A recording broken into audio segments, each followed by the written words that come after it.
हम अक्सर news channels की गर्मा-गर्म डिबेट्स में हाँ बिल्कुल। या फिर दोस्तों के साथ बैठकर चाय पीते हुए अधिकारों की बड़ी बड़ी बातें सुनते हैं। हाँ, हर कोई अपने अधिकारों की बात करता ही है। बिल्कुल, लेकिन सवाल ये है कि असल में वो कौन सी चीज़ है जो एक आम इंसान को सिस्टम के सामने खड़े होने की ताकत देती है। सही सवाल है। आज की इस गहन चर्चा में हम बिल्कुल यही समझने वाले हैं।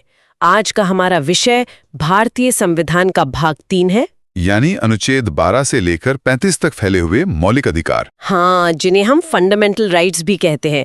और आज के इस डीप डाइव के लिए हमारे पास जो मुख्य स्रोत है वो है a comprehensive compendium of Indian fundamental rights, जो कि बहुत ही विस्तृत दस्तावेज है। बिल्कुल, ये एक बेहद शानदार दस्तावेज है और हमारा मिशन आज किसी बोरिंग क्लासरूम की तरह अनुच्छेदों को रटना नहीं है, एकदम नहीं, बल्कि ये डिकोड करना है कि कैसे ये नियम कागज से निकलकर असल जिंदगी में हमारी आजादी, हमारी समानता और हमारे न्याय की गारंटी बनते हैं। बिल्कुल। और इस चर्चा का दायरा बहुत ही व्यावहारिक होने वाला है। अगर हम इस पूरे कंपेंडियम के नजरिए से देखें तो ये मौलिक अधिकार सिर्फ वकीलों के काम आने वाले कोई तकनीकी शब्द नहीं है। हाँ, बिल्कुल नहीं है। ये असल में किसी भी लोकतांत्रिक समाज की रीढ़ की हड्डी है। मतलब ये तय करते हैं कि एक इंसान समाज में सम्मान और गरिमा के साथ कैसे जी सकता है, चाहे वो किसी भी पृष्ठभूमि से आता हो। एकदम। राज्य और नागरिक के बीच जो एक लगातार रस्साकशी चलती है ना, हाँ, एक तरफ पावर है और दूसरी तरफ लिबर्टी। बिल्कुल। तो उस पावर को बेलगाम होने से रोकने का काम यही अधिकार करते हैं। ठीक है, आइए इसे विस्तार से समझते हैं। स्रोत सामग्री के आधार पर जो सबसे पहला और बुनियादी सवाल दिमाग में आता है वो ये है कि ये अधिकार हमें मिलते किसके खिलाफ हैं। बहुत जरूरी सवाल है। मतलब अगर कोई हमारे अधिकार छीन रहा है तो वो कोई आखिर है कौन? हाँ, इस दस्तावेज की शुरुआत में ही अनुच्छेद 12 का जिक्र है, जो राज्य की परिभाषा तय करता है, मतलब स्टेट की। सही।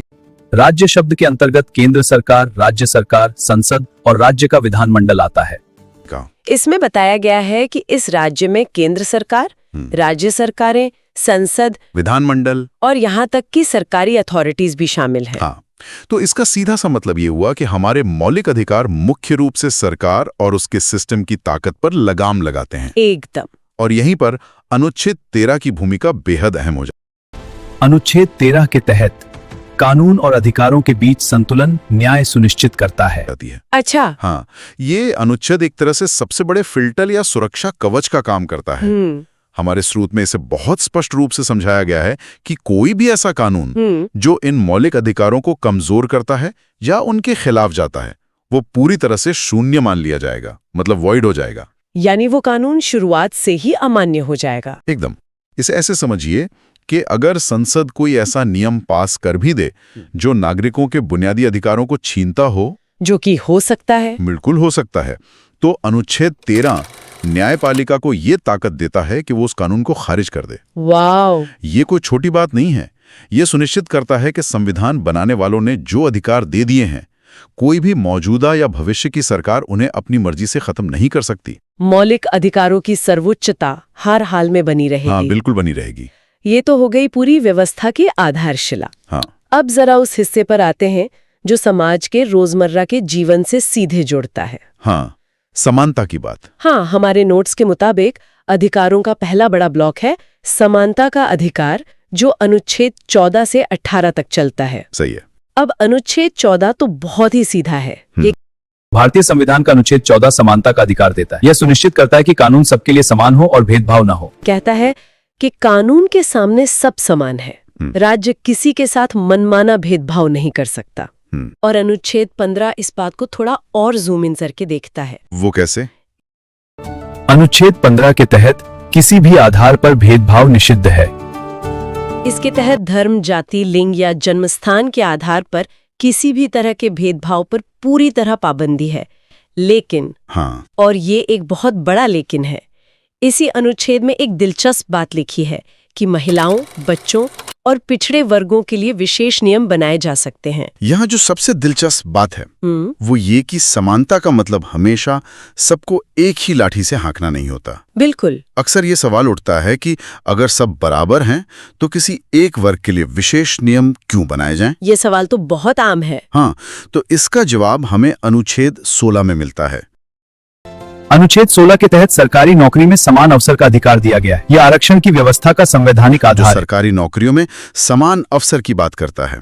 हमारे स्रोत में बहुत गहराई से इस बात का विश्लेषण किया गया है कि भारत में जो आरक्षण की व्यवस्था है यानी रिजर्वेशन, उसकी जड़ें इसी अनुच्छेद 16 में हैं। तो क्या इसका मतलब ये है कि रिजर्वेशन समानता के खिलाफ नहीं बल्कि समानता लाने का ही एक टूल है? बिल्कुल सटीक बात।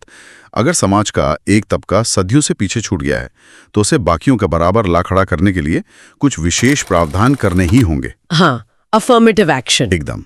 इसे कानूनी भाषा में समझें तो असमान लोगों के साथ पूरी तरह समान व्यवहार करना भी एक तरह की असमानता ही है। बहुत गहरी बात है। इसीलिए अनुच्छेद 16 समाज के उन पिछड़े वर्गों को समान अवसर देने के लिए एक जमीनी और व्यवहारिक रास्ता तैयार करता है। ये नजरिया वाकई बहुत सी चीजें साफ कर देता है और समानता के इसी लक्ष्य को हासिल करने के लिए स्रोत में अनुच्छेद 17 और 18 का जो जिक्र है वो भी कम क्रांतिकारी नहीं है। बिल्कुल नहीं। अनुच्छेद 17 के तहत छुआछूत को समाप्त किया गया। छुआछूत या अस्पृश्यता का पूरी तरह से अंत करता है। दस्तावेज में ये साफ लिखा है कि ये सिर्फ एक नैतिक निर्देश नहीं है बल्कि छुआछूत को एक गंभीर अपराध घोषित किया गया है। यह उन चुनिंदा अधिकारों में से है जो बिना किसी अपवाद के लागू होता है। कोई एक्सेप्शन नहीं है इसका। एकदम नहीं। इसके बाद आता है अनुच्छेद 18। अनुच्छेद 18 के तहत उपाधियों का अंत किया गया, जो उपाधियों का अंत करता है। हाँ, अनुच्छेद 18 समाज के उस सामंती ढांचे को तोड़ता है जहां कोई जन्म से महाराजा, राय बहादुर या कोई और शाही उपाधि लेकर घूमता था। बिल्कुल। इस अनुच्छेद के बाद राज्य किसी को भी ऐसी उपाधियां नहीं दे सकता जो जन्म या रसूख पर आधारित हों। स्रोत स्पष्ट करता है कि केवल शैक्षिक और सैन्य सम्मान ही मान्य होंगे। मतलब एजुकेशनल और मिलिट्री ऑनर्स। हाँ, जैसे कोई डॉक्टर अपनी पढ़ाई से उपाधि हासिल करता है या किसी सैनिक को परमवीर चक्र मिलता है तो वो उसकी अपनी योग्यता है।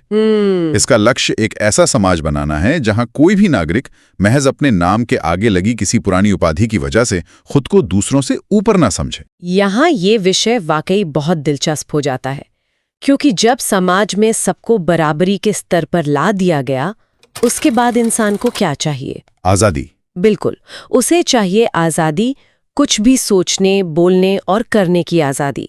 और यहीं से हमारा दस्तावेज स्वतंत्रता के अधिकार की तरफ मुड़ता है जो अनुच्छेद 19 से 22 तक फैले हैं। अनुच्छेद 19 अकेले ही 6 तरह की स्वतंत्रताओं का एक पूरा पैकेज है। अनुच्छेद 19 से 22 के तहत राइट टू फ्रीडम का अधिकार मिला। बहुत बड़ा दायरा है इसका। हाँ, इसमें शामिल हैं बोलने और अपनी बात रखने की आजादी, बिना हथियारों के शांतिपूर्ण सभा करने की स्वतंत्रता, कोई संस्था या संगठन बनाने का अधिकार, देश भर में कहीं भी बेरोक-टोक घूमने की आजादी, देश के किसी भी हिस्से में बसने का अधिकार और अपना मनपसंद काम या व्यवसाय चुनने का हक। पर यहाँ एक रुकने वाली बात है। बताइए। क्या ये सभी स्वतंत्रताएं निरपेक्ष हैं? मतलब क्या कोई व्यक्ति कुछ भी कर सकता है इन अधिकारों के नाम पर? बिल्कुल नहीं। और यहीं पर मैं डेविल्स एडवोकेट की तरह एक सवाल पूछना चाहूंगी। पूछे। स्रोत में ही लिखा है कि इन सभी अधिकारों पर उचित प्रतिबंध लगाए जा सकते हैं जिन्हें रीजनेबल रिस्ट्रिक्शंस कहते हैं। हाँ। अब किसी के मन में ये सवाल आ सकता है कि भाई एक हाथ से आपने बोलने की आजादी दी और दूसरे हाथ से प्रतिबंध लगाकर उसे वापस ले लिया, इसका क्या तर्क है? ये बहुत ही वाजिब सवाल है। इसका तर्क बहुत व्यावहारिक है। वो कैसे? देखिए, आपकी अपनी मुट्ठी बांधकर हाथ घुमाने की आजादी वहीं खत्म हो जाती है जहां से किसी दूसरे की नाक शुरू होती है। बहुत सही उदाहरण है। अगर अभिव्यक्ति की आजादी के नाम पर कोई दंगे भड़काने लगे या देश की सुरक्षा खतरे में डाल दे तो राज्य को उसे रोकना ही होगा। बिल्कुल। इसीलिए ये प्रतिबंध उचित या तर्कसंगत होने चाहिए, मनमाने नहीं। और इन स्वतंत्रताओं के साथ साथ अनुच्छेद 20 और 22 जो कानूनी सुरक्षा देते हैं वे भी बहुत जरूरी हैं। जरा उन्हें आसान भाषा में समझाइए। अनुच्छेद 20 के तहत अपराधों के संबंध में संरक्षण। पहला, पूर्व उत्तराध के लिए। मान लीजिए किसी व्यक्ति पर कोई आरोप लगता है।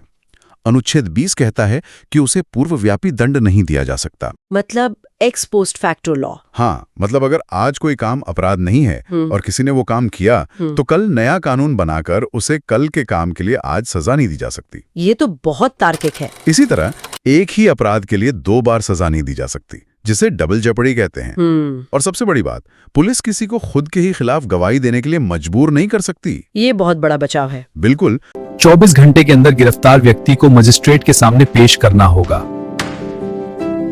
वहीं अनुच्छेद 22 कहता है कि अगर किसी की गिरफ्तारी होती है तो उसे कारण जानने का पूरा हक है और गिरफ्तारी के 24 घंटे के भीतर उसे एक मजिस्ट्रेट के सामने पेश करना अनिवार्य है। यानी पुलिस किसी को अपनी मर्जी से अनिश्चित काल तक लॉकअप में नहीं रख सकती। बिल्कुल नहीं रख सकती। ये एक आम नागरिक के लिए बहुत बड़ा सुरक्षा घेरा है। लेकिन इन सब के बीच स्रोत में जिस अनुच्छेद को सबसे ज्यादा अहमियत दी गई है, अनुच्छेद 21। हाँ, अनुच्छेद 56 स्वच्छ पर्यावरण और गोपनीयता इसके अंतर्गत आते हैं।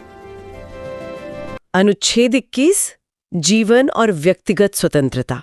दस्तावेज में लिखा है कि कानून द्वारा स्थापित प्रक्रिया के बिना किसी भी व्यक्ति से उसका जीवन या उसकी स्वतंत्रता नहीं छीनी जा सकती।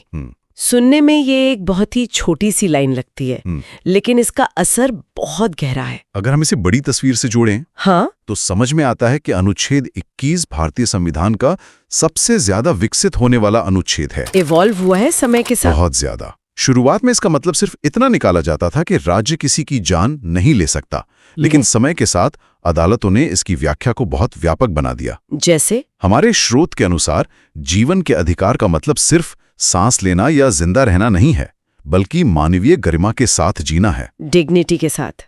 बिल्कुल। इसी एक अनुच्छेद के अंदर आज स्वच्छ पर्यावरण का अधिकार, साफ पानी पीने का अधिकार और यहां तक कि निजता या प्राइवेसी का अधिकार भी शामिल हो चुका है। वाओ, ये तो एक छाते की तरह हो गया जिसके नीचे कई अधिकार आ गए। एकदम। ये कोई रुका हुआ कानून नहीं है, बल्कि एक जीवंत विचार है जो समाज की जरूरतों के साथ बड़ा होता गया है। और इसी विकास का एक बहुत ही शानदार परिणाम है अनुच्छेद 21A। बच्चों जल्दी चलो, स्कूल का समय हो गया है। जी बहुत अच्छे। पढ़ाई से ही देश बनता है। जिसे बाद में जोड़ा गया। हाँ, शिक्षा का अधिकार। बिल्कुल। ये 6 से 14 साल के बच्चों के लिए मुफ्त और अनिवार्य शिक्षा को एक मौलिक अधिकार बनाता है। यह सुनिश्चित करता है कि देश का कोई भी बच्चा महज गरीबी की वजह से शिक्षा से वंचित न रह जाए। शिक्षा को जीवन के अधिकार के साथ जोड़ना वाकई एक दूरदर्शी कदम है। एकदम सही। खैर, स्वतंत्रता की इस चर्चा के बाद हमारा कंपेंडियम एक बहुत ही सेंसिटिव मुद्दे पर आता है, शोषण के विरुद्ध अधिकार, जो अनुच्छेद 23 और 24 में दर्ज है। अनुच्छेद 23 के तहत भारतीय समुदाय की कोई भी व्यक्ति इन कुप्रथाओं का शिकार न बने। यह हिस्सा समाज के सबसे कमजोर लोगों की सुरक्षा करता है। बिल्कुल। इतिहास में ऐसी कई दर्दनाक प्रथाएं रही हैं जहां इंसानों को संपत्ति की तरह खरीदा और बेचा जाता था, या पीढ़ियों तक बिना पैसे दिए बंधुआ मजदूरी करवाई जाती थी। हाँ, जो बहुत ही अमानवीय था। अनुच्छेद 23 मानव तस्करी और जबरन मजदूरी पर पूरी तरह से रोक लगाता है।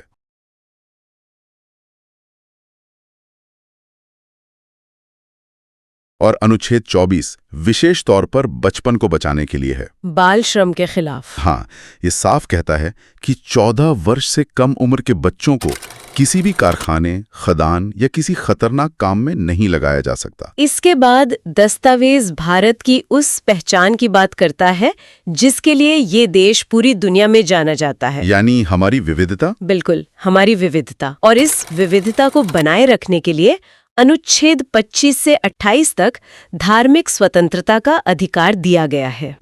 अनुच्छेद 25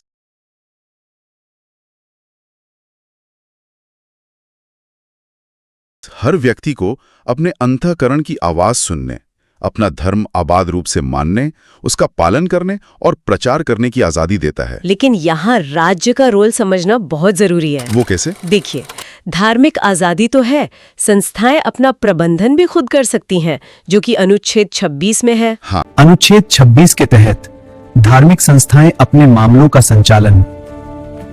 हाँ, पर राज्य खुद को धर्म से अलग कैसे रखता है? ये संतुलन अनुच्छेद 27 और 28 में दिखता है। स्रोत भी यही कहता है। अनुच्छेद 27 कहता है, अनुच्छेद 27 के तहत सरकार किसी भी धर्म के प्रचार के लिए कर नहीं लगा सकती, कि राज्य किसी खास धर्म को बढ़ावा देने के लिए नागरिकों से जबरदस्ती टैक्स नहीं वसूल सकता। सही बात है। और अनुच्छेद 28 के तहत, अनुच्छेद 28 के तहत राज्य द्वारा संचालित स्कूलों में धार्मिक शिक्षा पर रोक है। अगर कोई शैक्षणिक संस्थान पूरी तरह से सरकारी पैसे से चल रहा है तो वहां कोई धार्मिक शिक्षा नहीं दी जा सकती। मतलब कोई रिलीजियस इंस्ट्रक्शन नहीं? बिल्कुल नहीं।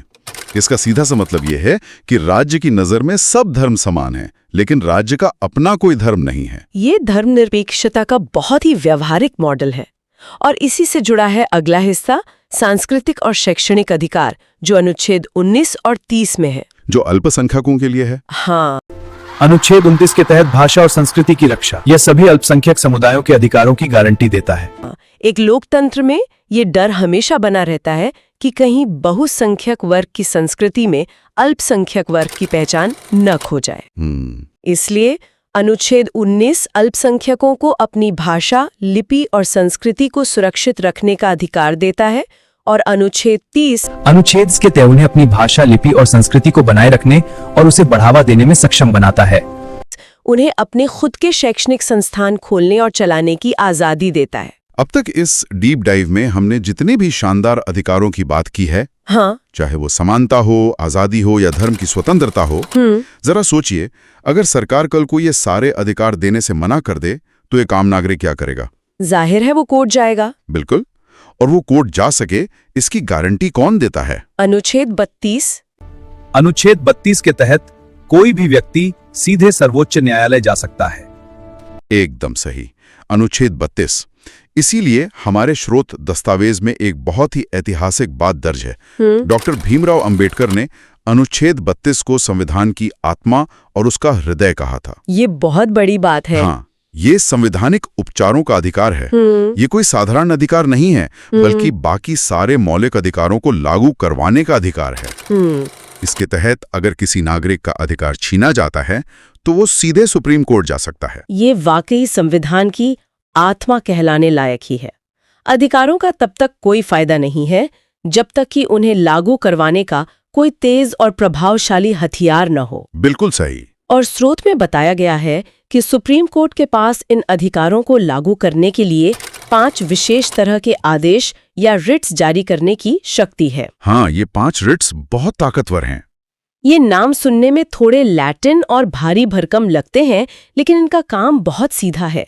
जरा इन्हें डिकोड करते हैं। पहला है हेबियस कॉर्पस। हेबियस कॉर्पस का शाब्दिक अर्थ होता है शरीर को प्रस्तुत करना, प्रोड्यूस द बॉडी। मान लीजिए पुलिस ने किसी को अवैध रूप से हिरासत में ले लिया है और उसका कोई अता पता नहीं है। ऐसे मामले तो हम अक्सर सुनते हैं। बिल्कुल। ऐसे में कोर्ट ये रिट जारी करके आदेश देता है कि बंदी बनाए गए व्यक्ति को तुरंत कोर्ट के सामने लाया जाए। और अगर हिरासत अवैध साबित होती है तो उसे उसी वक्त आजाद कर दिया जाता है। ये किसी भी नागरिक को गायब कर दिए जाने से बचाने का सबसे बड़ा हथियार है। कमाल का टूल है। दूसरा है मैंडेमस, यानी हम आदेश देते हैं। जब कोई सरकारी अधिकारी या संस्था अपना कानूनी फर्ज निभाने से साफ मना कर दे तो कोर्ट इस रिट के जरिए उन्हें अपना काम करने का आदेश देता है। सही। तीसरा है प्रोहिबिशन और चौथा है सर्टियोररी। ये दोनों मुख्य रूप से अदालतों के लिए ही है ना? हाँ बिल्कुल। अगर कोई निचली अदालत अपनी शक्तियों या अधिकार क्षेत्र से बाहर जाकर कोई काम कर रही है तो सुप्रीम कोर्ट या हाई कोर्ट प्रोहिबिशन के जरिए उसे वहीं रोक देते हैं। मतलब प्रिवेंशन। एकदम। और अगर निचली अदालत कोई ऐसा फैसला सुना चुकी है जो उसके अधिकार में नहीं था या जहां न्याय के प्राकृतिक सिद्धांतों का उल्लंघन हुआ है तो फिर सर्टियोररी काम आता है। हाँ, सर्टियोररी के जरिए उस फैसले को पूरी तरह रद्द कर दिया जाता है। और आखिरी है खो वारंटो, यानी किस अधिकार से अगर कोई व्यक्ति किसी ऐसे बड़े सरकारी पद पर बैठ गया है जिसके वो योग्य नहीं है या जिस पर उसका कोई कानूनी हक नहीं है तो कोर्ट उससे पूछ सकता है कि आप किस अधिकार से इस कुर्सी पर बैठे हैं, और जवाब न मिलने पर उसे पद से हटाया जा सकता है। तो ये 5 रिट्स सुनिश्चित करते हैं कि राज्य की कोई भी संस्था, चाहे वो पुलिस हो, सरकारी बाबू हो या निचली अदालतें हो, अपनी हद पार न करे। बिल्कुल। ये सब सुनकर तो लगता है कि भारत का नागरिक पूरी तरह से सर्वशक्तिमान है और ये मौलिक अधिकार बिल्कुल अभेद्य है। लेकिन क्या वाकई ऐसा है? क्या इनका कोई अपवाद नहीं है? यहीं पर हमारा कंपेंडियम एक बहुत जरूरी रियलिटी चेक देता है। अच्छा? दस्तावेज के आखिरी हिस्से में अनुच्छेद 33, 34 और 35 इस बात का जवाब मौजूद है। भारतीय संविधान का अनुच्छेद 33 संसद को मौलिक अधिकारों में तेजासक देता है। यह लोकतंत्र की मजबूती है। ये अधिकार असीमित या निरपेक्ष नहीं है। मतलब एब्सोल्यूट नहीं है? बिल्कुल नहीं। देश की सुरक्षा और अनुशासन नागरिक अधिकारों से भी ऊपर है। इसीलिए अनुच्छेद 33 संसद को ये शक्ति देता है कि वो सेना, सशस्त्र बलों, पुलिस और खुफिया एजेंसियों के लोगों के मौलिक अधिकारों में कटौती कर सकती है। हाँ, ये तो जरूरी भी लगता है। एक सैनिक ड्यूटी के दौरान फ्रीडम ऑफ स्पीच या यूनियन बनाने की मांग नहीं कर सकता, क्योंकि वहां अनुशासन सर्वोपरि है। समझ गई। और अनुच्छेद 34 तो एक और भी गंभीर स्थिति की बात करता है। अनुच्छेद 34 के तहत मार्शल लॉ की स्थिति में कुछ अधिकारों को निलंबित किया जा सकता है। प्रभावी है। मार्शल लॉ या सैन्य शासन। बिल्कुल। जब देश के किसी हिस्से में हालात बेकाबू हो जाएं और वहां मार्शल लॉ लागू करना पड़े, तो उस दौरान मौलिक अधिकारों पर भारी प्रतिबंध लगाए जा सकते हैं। हाँ, अधिकारों को निलंबित किया जा सकता है। और अंत में अनुच्छेद 35। अनुच्छेद 35 के तहत कुछ विषयों पर कानून बनाने का विशेष अधिकार संसद को है। बिल्कुल, ये संसद की विशेष शक्ति है, जो ये साफ करता है कि मौलिक अधिकारों से जुड़े कुछ खास विषयों पर कानून बनाने की एक्सक्लूसिव पावर सिर्फ और सिर्फ देश की संसद के पास है, राज्यों की विधानसभाओं के पास नहीं। जिनके अलग नियम न हो। तो इस सब का असल मतलब क्या है? अगर हम इन तमाम अनुच्छेदों और कानूनी बारीकियों से पीछे हटकर देखें, तो ये दस्तावेज सिर्फ नियम कायदों की कोई किताब नहीं है। बिल्कुल नहीं। ये एक ब्लूप्रिंट है उस विजन का जो तय करता है कि एक आम इंसान और सत्ता के बीच का रिश्ता कैसा होना चाहिए।